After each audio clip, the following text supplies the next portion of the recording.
to behave, to act as a finger, you know. So you choose a demo, like for instance proximity pay. Okay.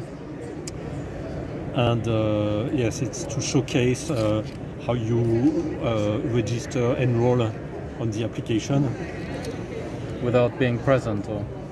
Yes, without touching by ourselves. I like the robot more than the. I guess this is just a demo then for how to actually. Yes, we're not showcasing the robot. We're showcasing the application.